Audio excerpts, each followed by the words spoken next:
we're back. Stripe Show Podcast on a Tuesday. I'm your host, Travis Fulton. Thank you for making us part of your day. Hope you're off to a great start this week. Go back Monday. Peter Costas was fantastic. Good to see his face. Someone that I've looked up to over the years. His role on CBS, of course, golf instruction background like myself, but making it in the TV media world. Why not have a golf instructor at the table talking all things golf? That's my beat, but that's neither here or there. That was Monday. Go back and check it out. It's time to turn the page and look ahead. I apologize. Last week, I had to call it off the show on Tuesday. Kenny, my man, was ready to go, but we had so much good stuff going with Kramer Hickok and all of this that we had to run with it. It was a fabulous week. We appreciate you being here. We're back into our regular flow, which every Tuesday we look ahead, we break down the course, we break down the field, we give you our best bets.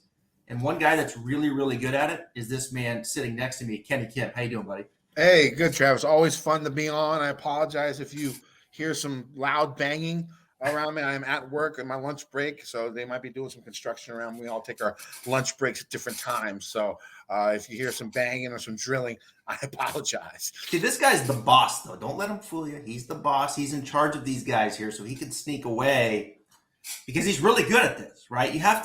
You wear a lot of hats, Kenny, and one of them is picking winners, top 20s, breaking down this stuff. So we appreciate you taking the time here. There's a lot to think about.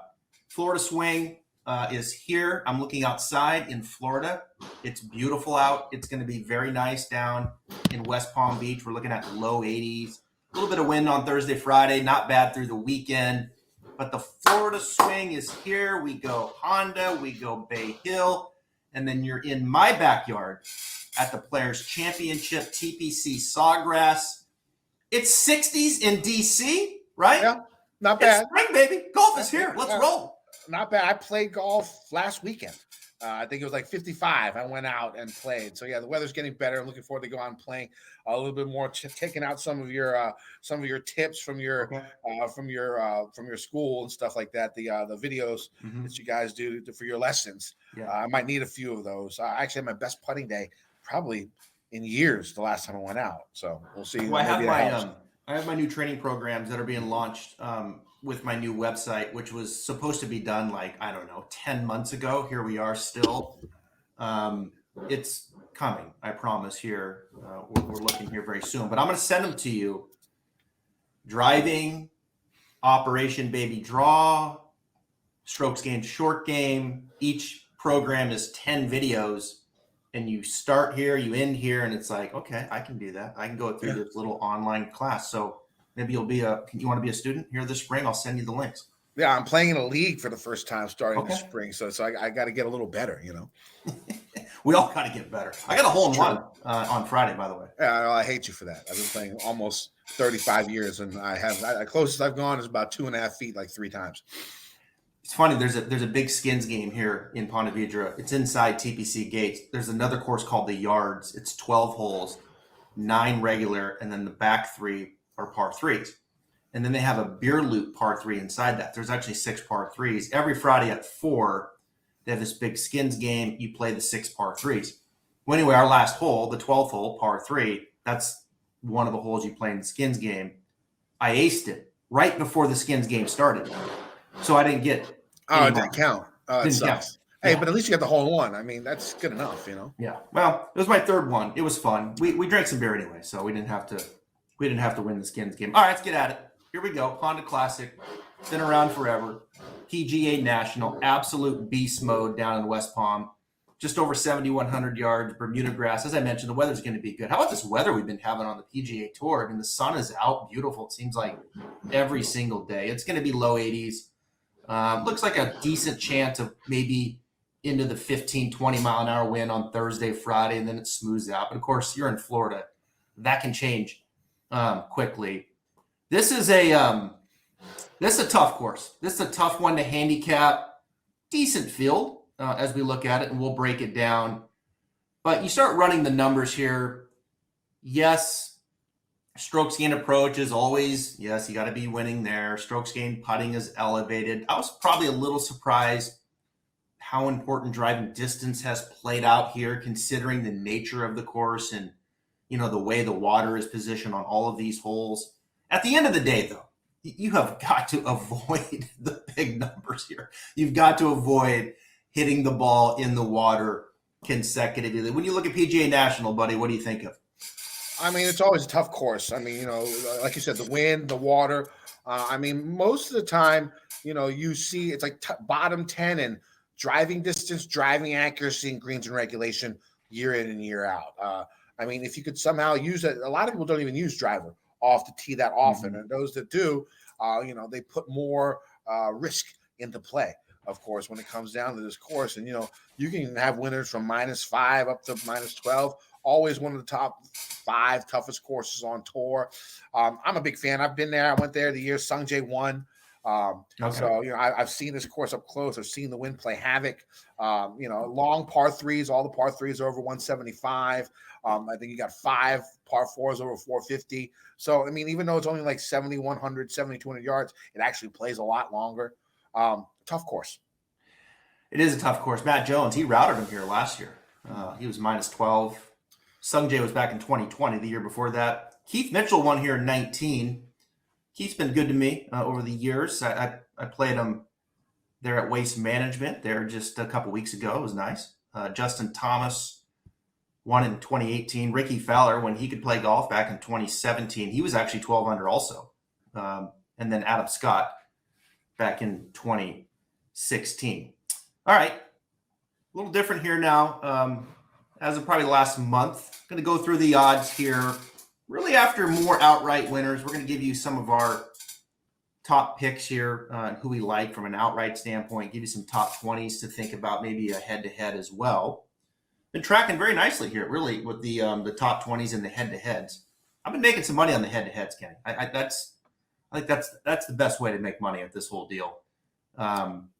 So we'll be thinking about a few of those also. But you look at the lines as we come on air here on Tuesday, and of course some of this has changed and will change perhaps by the time you watch this video or listen to it on audio. If you haven't subscribed, do Stripe Show. I promise you're going to want to be subscribed. We've got some great stuff coming up. But opening here, the favorite, the 2020 champion Sungjae, he is 10-1 now as I look at it on DraftKings. Tommy Fleetwood, 14-1. Let's just stop there for a second. Am I reading that right? Tommy Fleetwood's number 2 on the board? Yeah, you're reading it right. It's hard to believe. I think I'd rather play him in DFS than I would bet him. No wins here. I'm definitely going to play him in DFS. If you listen to my podcast, he's one of my cash game cornerstones, but he's also the 7th or 8th highest priced golfer in the field. So it's a little bit different.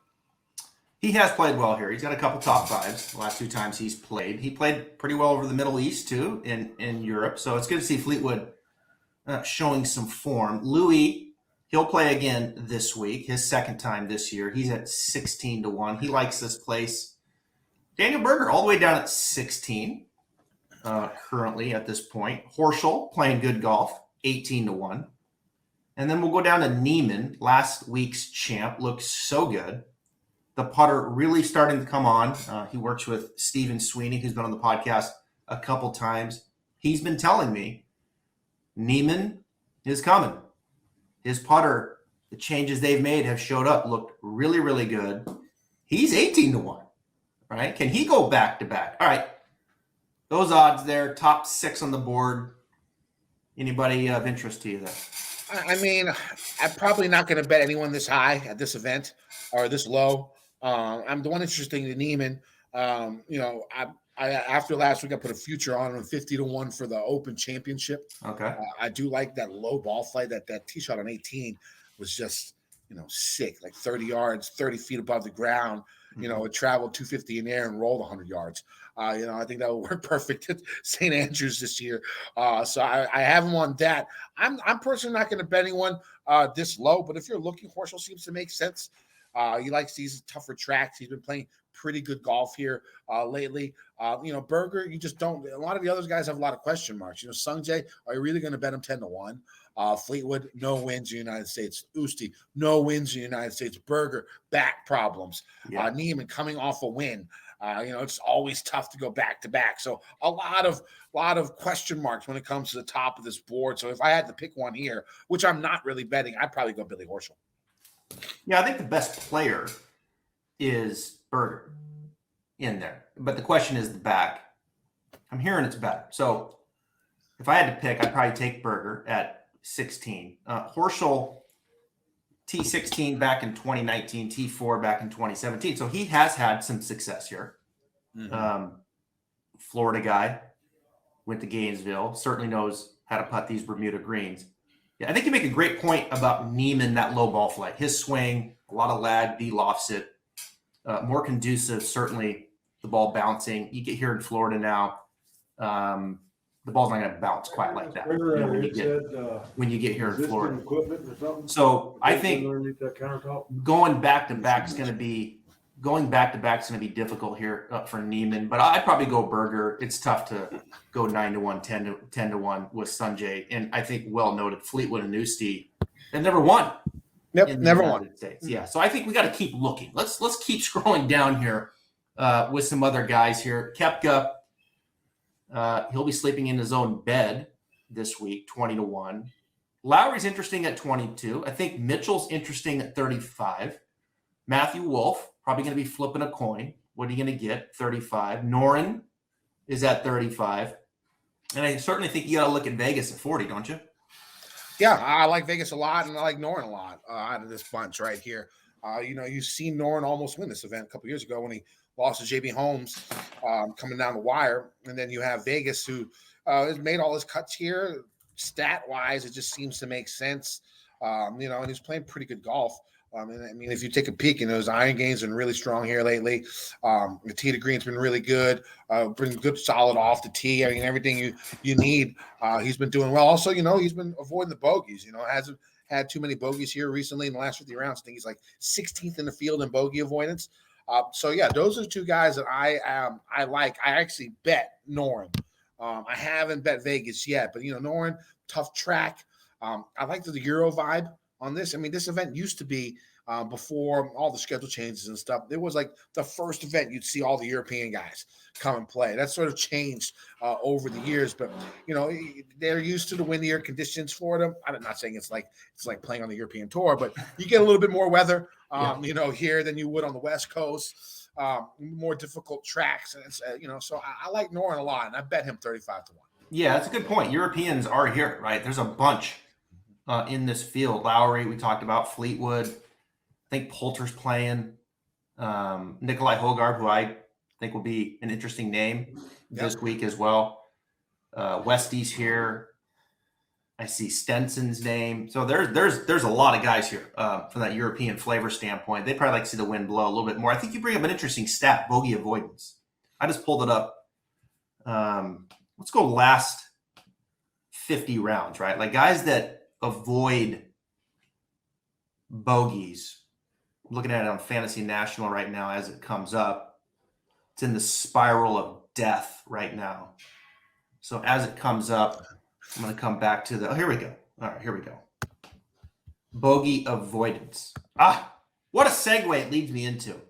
A guy that's also at 40-1. You know who number one is so far? Limited sample size. I took a peek. I Limited see that. Sample size. Let me bring my boy out. Here he comes. You ready for it? Mito Pereira. Yeah, I know he's a favorite on the golf Twitter. I don't know. I don't believe in him yet. I don't believe in him yet. I know a lot of people do. I'm not going to bet him 40-1. Right. If it was 80-1, 60-1, maybe. But you see how I set it up there, though? I was leading me into Mito because I think Mito's going to win this year. Mm-hmm. I do. I think he's going to win. You know what he hasn't done yet, Mito? He hasn't put the putting and the ball striking together yet. He's fully capable of doing both. He's won 3 times. What did he win? 3 times at the Korn Ferry Tour, right? So he's got win equity. I just think I really do think he's a real deal. I thought he would be a wonderful pro when he came in, Korn Ferry Tour. He's not surprised me at all. I think he is a guy that's going to win on the PGA Tour. And I think he's even more motivated now after his boy won last week. He was the first guy there waiting for him, right? So now he's Sergio, right? And Sergio, yep. Yeah. So first guy there to shake his hand after the win. Give him a big old hug. I like Mito. I've already played him. I got him at 45. So if we go a little bit lower, I'd rather play another guy, another rookie on tour, Mazee Newt. I'm a fan. I'm a fan of his game. I've been rostering him all year in DFS and betting him a lot, but I think I've been making a mistake where I think he performs better at courses where you don't need to pound the ball out there. And, if you look at his results, a lot of his results have been on shorter courses, his better results. Short game, really excellent short game. His big weakness is off the tee, is where it comes from. And hopefully, with a little bit less than driver here, he can go ahead and, avoid using so much driver and being okay. I think he's like 112th in strokes gained off the tee in the last 50 rounds in the field. But he, good out of the bunker, good bogey avoidance, good on long par fours, good around the green, well above average in approach. I think this is the type of course where you could really see him do well. And I'm a big fan of him at 50-1. That bet has already been made. Yeah, I'm with you. That was number 3 on my list was Bezuidenhout. And the other thing that really stands out with Bezuidenhout to me is he's very good on Bermuda. So, he was 7th at API last year. He was 41st at the Players. Didn't hit the ball as well with his irons as he usually does either. So I'm with you here. Let's do, and I'll tell you what, I follow Bezuidenhout fairly closely. I'm a fan of his game as well, particularly on these types of courses, especially on Bermuda grass. His driver, it didn't show up at Genesis. It hurt him last week, and that's a course you can't be struggling with the driver when you're not locked. So I think if he can, the weeks before that, his driver, at least in my eyes, was starting to trend a little bit better. So I don't think that's the best course for him last week anyway. I do think this is a better course for him. I do think Bermuda grass give us a +3, +4 type of performance. I think Bezuidenhout can beat it. I really do. I think this is a good spot for him. I played him as well as I did Mito in that middle group. Does Aaron Wise give you any hope here? Perhaps maybe a top 20 Aaron Wise at a place like this. I know the stats always bring Wise in the picture. He's sort of like, like the old school Willie Wilcox or, somebody else who just stat-wise is just off the board, or Luke List, where you look at the stats and like, wow, I mean, this guy should win, but I just don't believe in him. It could be the putting. It could be the short game. I know he had a great college career. One of the best college players out there. Went to Oregon. I know him and Bo Hassel had battles in the NCAAs, but I just can't. I don't believe him yet. It could burn me. It could burn me. But I know a lot of guys who are on him, and it's just not going to be me this week. Yeah. It's easy because he does enough tee to green, right? And then it's just let's just have that putting week. Come on, Aaron. Let's have that putting. Yeah, right. Yeah. And I do think he's trending the right way as well. He also works with Stephen Sweeney. His stats are improving. He went back to that long putter. That's how he putted in college. He doesn't anchor it on the chest. But since going back, I think that was a good move. And I think he's on the right track with his putter. Those guys are scary, though, aren't they? Because Aaron Wise will wear you out tee to green. I mean, his driver is good. His iron game is good. And it's not like John Rahm, but I think in a field like this, at this place, he starts making some putts. Aaron Wise would be a factor for sure. But that's a big question mark. Finally happened for List, Yeah, right. Who has made significant changes with his putter as well. And it just came complete fruition for him that week. And there you go. Yeah, I think that's a really good example of the two guys where List had the great performance in the putting week and wins. I think if Aaron Wise did that, he would be right there as well. Now, List had to have a little fortune, too, down the stretch with some of those guys stumbling down the stretch there with the par 5 late. Yep. But that's what it takes to win. Put yourself in that situation. It happens sometimes. Koepka didn't look good at all last week. Back in home, I don't know. something doesn't feel quite all. It's weird with Brooks because I read his press clips, his clippings, and it's like, yeah, I'm playing great. It's really.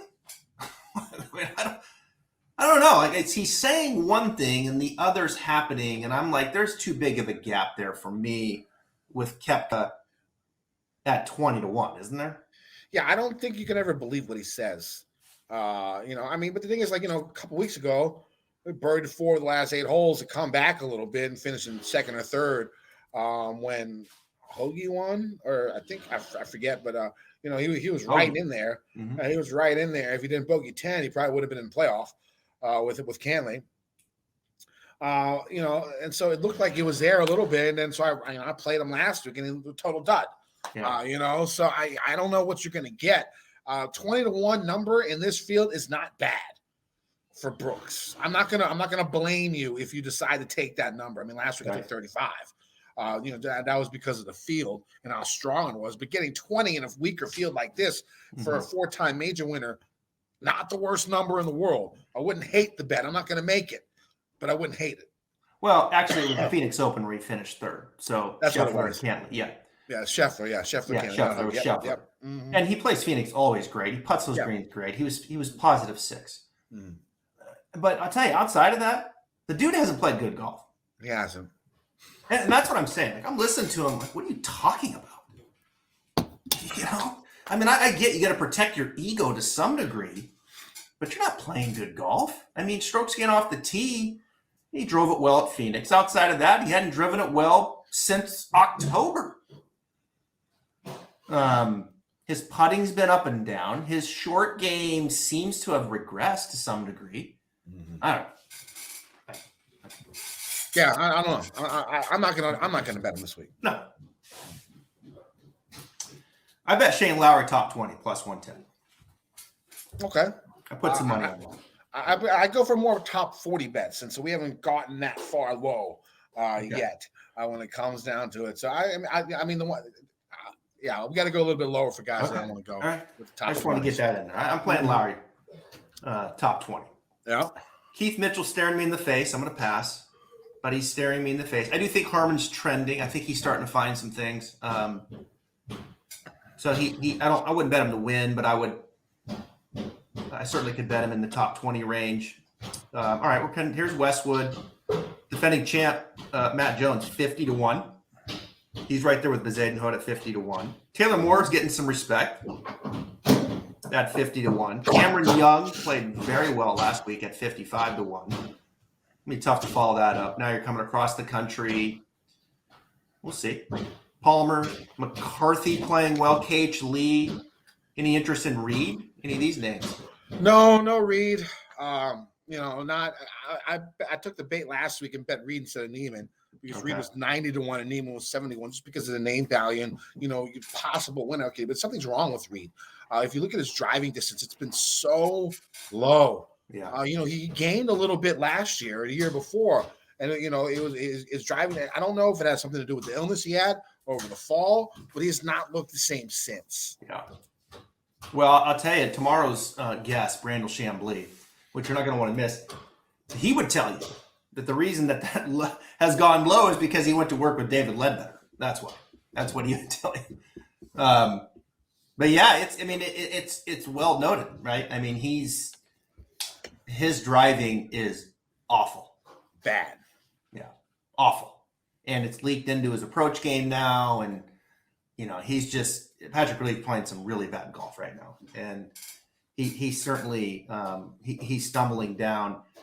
I'll tell you, a guy that's played well here when we start getting down to this 65-1 range is Lucas Glover. I mean, he's a guy that checks out when you start looking at tournament history and how they've played this golf course.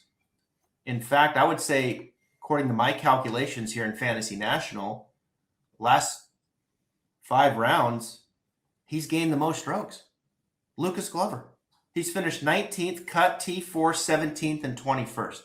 He's been the most consistent and has gained the most strokes over the last 5 years. Second is Fleetwood. Fleetwood.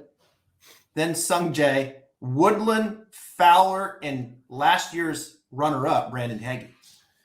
Yeah, I like Glover. I'm using him this week in DFS. I actually have him in my cash lineup as of now. But when it came to bets, I went with another 65 to 1 guy. You just spoke his name is Gary Woodland. I think a few weeks ago you saw his game just improve a little bit more. His injury bug looks like it's off. I think at some point in time you're going to see him get back to at least some semblance of what he was during the U.S. Open. So I don't want to miss out on him because I'm a big Gary Woodland fan. So I have him at 65 to 1. It's a bet I made this week. Woodland's so interesting to me. Such a good guy. Great guy. Yeah. But just a tinkerer, man. Like he's a tinkerer of his swing, and like he's jumping around and like, come on, man. Like, what are you doing? He's with Mark Blackburn now. I was there in the range in Palm Springs watching him work, and I don't know, he just looks technical to me. It's hard to play at a high level when you're technical. You should just go watch video of the U.S. Open at Pebble and just recreate what he did there. He needs to watch my training program. That's what he needs. Yeah. I believe that. It's funny, my background, like these guys, when they start jumping around, that scares me. Yeah. Like because then it's this, and you lose your confidence. It's hard when you're thinking that kind of stuff to play at that level. He's missed, 4 of his last 5 cuts? Yeah, something like that. The one cut he made, I think it was 3 weeks ago. It was one of them. I think he finished 33rd. He started off real strong, sort of faded towards the weekend. I'll give you a Woodland. little bit there. I'll give you Woodland. Speaking of tinkering and thinking, Ricky Fowler, 65 to 1. Yeah, no. Won back in 2017. No Fowler for me. I'd rather have CT Pan. Yeah, I would too. I played CT Pan top 20 plus 280. Yeah, I like that bet. Top 20. CT Pan 70 to 1. That's a bet that I made. I mean, it's probably one of my my win. highlights. Okay. CT Pan. I did make that bet, what 8th place, 9th place finish here pretty recently, last week or the week before.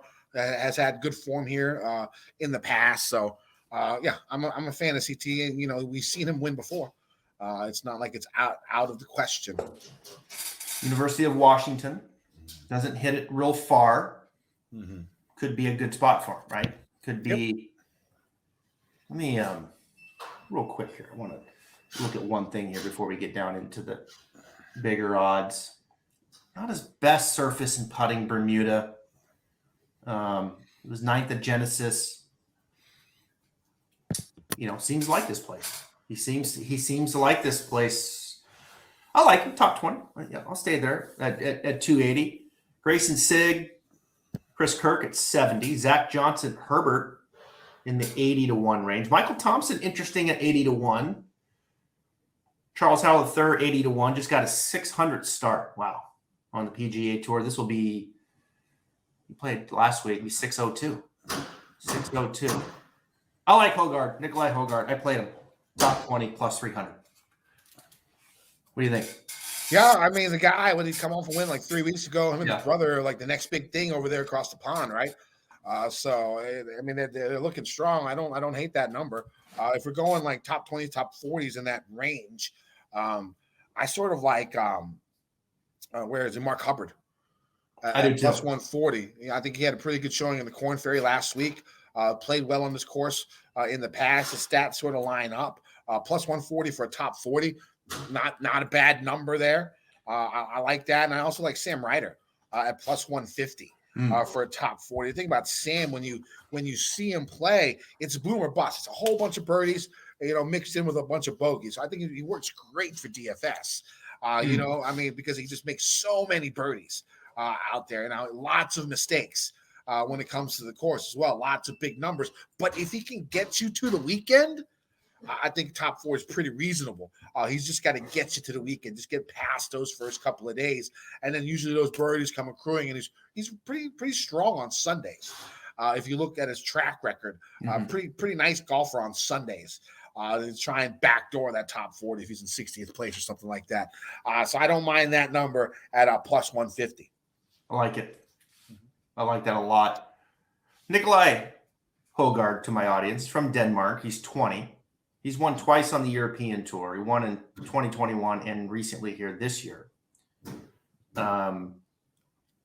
Just when you look at the Ryder Cup and you're thinking, where are this next young group of European Tour players, right? No, Nikolai Hogarth, step on in, right? Because he is that guy. So he comes over here now. He's playing great golf. I mean, he's playing really well. I don't think we know a ton about him at this point, but I'll roll the dice, plus 190. No, excuse me, plus 300. Top 20 in this field. Nick Taylor, 100-1. Bo Hostler, 100-1. I don't know why I'm drawn to Bo this week. Aaron Rye, 100-1. I'm kind of drawn to Garrick Higo, another European Tour player, 100-1. I like Rye. You like Rye? Yeah, my co-host on the Fantasy Golf Degenerates podcast convinced me to bet him. So I took the outright at 100-1. So I got a few more bombs out there, but I mean, like mostly, most of my bets I've already talked about. But Rye was one of the bombs that Tambo actually talked me into yesterday during the podcast. Do you remember the conversation that we could? Aaron Rye, let's pull him up here. His worst split is Bermuda. I think so I did look at this. So with Rye, solid, kind of better than average driver. Approach game, probably right there average, decent short game player, but his putting's trending. For sure. And 6 at the Farmers, made the cut, Pebble, Genesis. I'm not sure I'm ready to bet him to win. I think he works with me and my golf, too, those guys. I think that's who he works with. Last time I bet Higo to win, he won. I'm just going to keep reminding the audience of that. Higo's been playing a little better, too, as I recall, the lefty. Yeah, he has been playing better. Last couple of weeks, I've noticed that. 21st at Phoenix, drove the ball well. Okay. I think I like Higo over Rye. Take that head-to-head? What's the number? Is it out there? No. I think I like Higo. Stuart Sink, 100-1. Smotherman, 101. Spahn, Streelman, Pendrith. Pendrith's just not playing great. I kind of like Pendrith here, but he's not playing good. Patty's in the deal. Patty's been playing pretty well over the pond. Yeah. Former winner here, 130-1, maybe a top 20 on him wouldn't be the worst. I think top 20 is what? 6-1, 5-1, something like that. I'm getting 600 on Patty, top 20. Yeah, I mean, he's been playing pretty well, and he knows he loves this course. I'm betting it. I wouldn't hate that. Yeah, I'm betting it. I had him written down in my initial rough draft, and as I look through here a second time, I'm betting it. Patty, way he's been playing, this golf course, plus 600, top 20. I'm in. That's a good Hubbard. God, you can get Hubbard for that. For top 20? Yeah. I don't have, I lose so many top 20 bets, so I sort of shifted to top 40, and I've been winning more of those. Okay, are you betting Hubbard at top 40? Yeah, I got him at plus 140. Oh, you got him at plus 140. Okay, cool. All right. I think I mentioned I did bet CT Pond plus 280. All right, kind of moving on down here. Brendan Steele has played well here. Sam Ryder, you talked about. These guys are 140-1 bombs to win. Stenson's in the field, 150. Doug Gim played terrible. Doug Gim's just, man. Another guy with great stats, tee to green, just can't putt. Yeah, geez. One of the worst putters out there. Literally one of the worst putters out there. You know who I'm missing from the book that I was interested in? I'm trying to find numbers on him, but I can't. Luke Donald. Oh, there he is. Okay. Keep pushing down. Yeah, I know. He's going to be way down. I was thinking top 40 on Luke at plus 500, plus 600 for a top 40. I mean, right now he's plus 1,400 for a top 20. You figure it's a little bit more than half that when it breaks down. Gained strokes with his approaches in the last 4 events, made 2 of 4 cuts, 1 here in the past. Top 40, for plus 500. I could throw that bet down. Yeah. Maybe All right, maybe it so- won't be the top. Maybe it's not plus 500. I can't find that number on the top 40 numbers. So I could be wrong. It could be like 300 or 200. But still, I'd probably still take a peek at him. So your highest odd to win right now is Rye at 100. No, I have Hubbard at my highest to win is Hubbard at 130 Okay. and Ryder at 140. And you got Bezuidenhout. You got Bezuidenhout at That's at 50. 50. That's what I got. Norn 35, Pan Yeah. 70, Woodland 65. Yeah. So I've got Mito and Bezuidenhout in that middle, 40 and 50, 45 and 50. Mm-hmm. I played Berger just because I think he's the best player in the field at 16. Yeah, I'm kind of working my way down here to the bottom. Chase Koepka's in the field. I think he finished like 30th last time out, right? Grayson Murray's in the field. Yeah, I'm good on that. Brian Gay's in the field. Well, Fresh a off week his after- Champions Tour. Fresh off his Champions Tour top 10 last week. Well, Kurt Katayama, they're saying this is a good course fit for him. In fact, according to Data Golf, top 5 course fit. I mean, plenty of Euro experience. If he's, Yeah. I mean, technically he's American, but he's played the majority of his career over across the pond, Why do I feel like Nick Watney's starting to play better? and he loves this course. Mm-hmm. His course history here is pretty good. Even when he's been playing poorly, he tends to make the weekend here. Yeah, I think Nick Watney would be an interesting top 40 pick if you want some odds. Yeah, I mean, they've got to be plus 300 or better, right? I mean, I haven't looked at it. Oh, there's Luke Donald's plus 230 for his top 40. It's sort of maybe you'd still take that. I was hoping it was closer to 3, but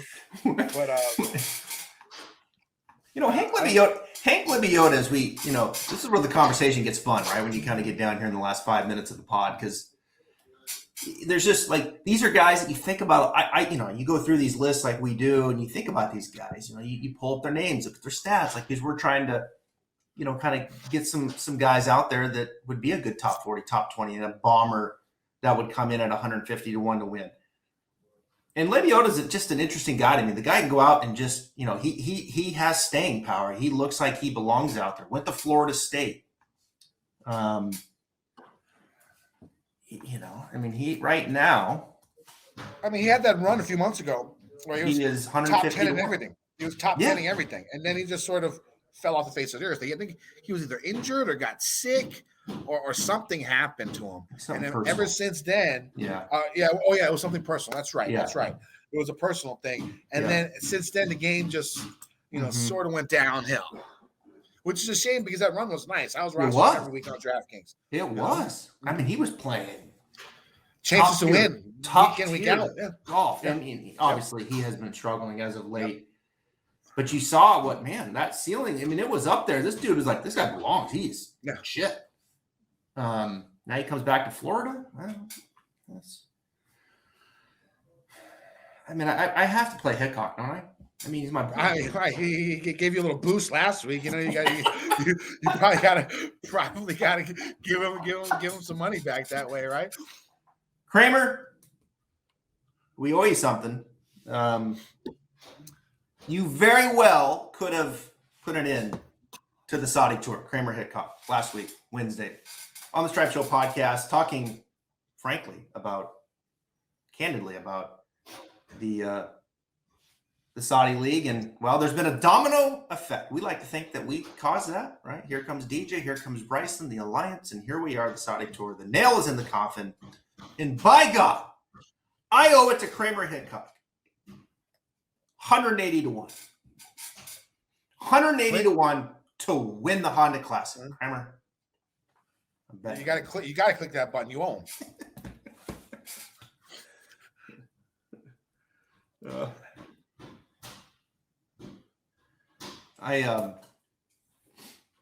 It's funny, Kenny, like when you stand on the range with these guys and you just watch them hit shots, like, they're good, they're great, right? And when you sat there like with no pressure on, when you don't put any pressure on, they're not playing in a turn, they're just slapping it around the range. And it's just, okay, now hit me a fade. Now hit me a draw. Yeah. It's just, I don't know, they're great and this and that, but it's fun to watch them just over and over and over. Like they don't miss a shot over and over and over. It's crazy. I think, if you ever go to an event, going to the practice rounds is Yeah. great. I mean, like one of my favorite memories is I went to the Masters the year Sergio won it. And I bet Sergio that week, I think either 33 or 66-1 to win. It was my first big win. I saw him make he did an around the world drill on the putting green from 10 feet. Yeah. And he made every putt. And I was like, well, Sergio can make these putts, the way he hits the ball to the green. Yeah. I bet it. But the one part I remember is it was late afternoon, and I think it was on 10 or 11. Justin Rose is out by himself. Hardly anyone left on the course. It was probably 5:30 in the evening. Came out just for a little quick, 4 or 5 holes to warm up before, his Wednesday Pro-Am and stuff like that, or the par 3 contest. And so, everyone was talking a little bit to him. We were so close to him. One guy was like, why should I bet you this week at 66-1 or 33-1 or whatever Justin Rose's number was. And I think it was 10 where it has that dog leg left where it's completely downhill. Downhill. Yeah. And so he pulls his 3-wood out. And he's like, this is why. And he goes out and just pummels his 3-wood with this beautiful draw, going in the shape of the middle of the fairway. Hits it about 320, 325 right down the middle. Looks at him again. He's like, "That's why you bet for me this weekend." Of course, I think he finished second, if I'm not mistaken. I think it was a Sergio Rose 1-2 finish that week. So pretty impressive stuff. I mean, if you get a chance to go out to these events, go to the practice rounds are where it's at. You get the close contact with these golfers. You get to really see what they do. I always try and make it a couple practice rounds whenever I go to a tournament. Yeah, because we talk like you're going on the stats and and when we say someone like, boy, his ball striking struggling or his putting, and it's all relative to other PGA Tour players, right? Strokes gained. So you look at someone who's like, wow, he's kind of a middle tier, or he's not a very good ball striker, quote unquote, according to the stats relative to tour players. And then you go out there and you watch them hit, and you're like, yeah, they're a PGA Tour level ball striker. but when you compare them to other tour players, there's always got to be a rank. Yeah, I know, right? So he's not that great. And you see on the range, like, Jesus Christ. Right? Yeah. Kramer Hickok wins this. You got to split it with him at least. It's going to be the greatest 2 weeks weeks of all time. Give a little cash payout for that, right? Stripshow Box going to be the greatest 2 weeks ever. I know, right? All right. I bet, head-to-head, I bet Mitchell plus 100 over Koepka. Yeah, I suck at head-to-heads. I don't even bet them anymore. Really? Like when I first started doing, I usually do round head-to-heads. Maybe that was my mistake. Maybe I should do event head-to-heads. I've never really done that. Yeah. So maybe I should think about doing that, because whenever I try to do the round head-to-heads, I just get crushed, like destroyed, lose all my money. I'll probably bet Knox plus 100 over Lee as well. Knox is like Aaron Wise and Luke List, exactly the same. Just he's finishing 30th. Not as far off the tee, but can't putt. He's finishing 30th every single week. 30th, losing 2 putting, 30th, lose 2 putting, 30th. Like gain 3, 2, and it's top 5. I mean, that's the hard part.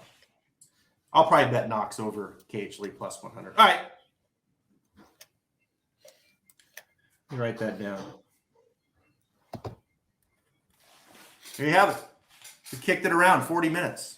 Honda Classic, PGA National. Temperatures are warming up. He's Kenny Ken. He's got to get back to his other job. I appreciate you coming on the podcast, man. Yeah, man, definitely. I'm going to text you those. I'll text you the links to those training programs too. Yeah, I will need them. Trust me, I need them. Stripe Show Pod, thanks for being here. Tomorrow, don't miss it. Randall Chambly. He's got a lot to say, folks, I hear, about Phil Mickelson, Charlie Hoffman, and more. Don't miss it.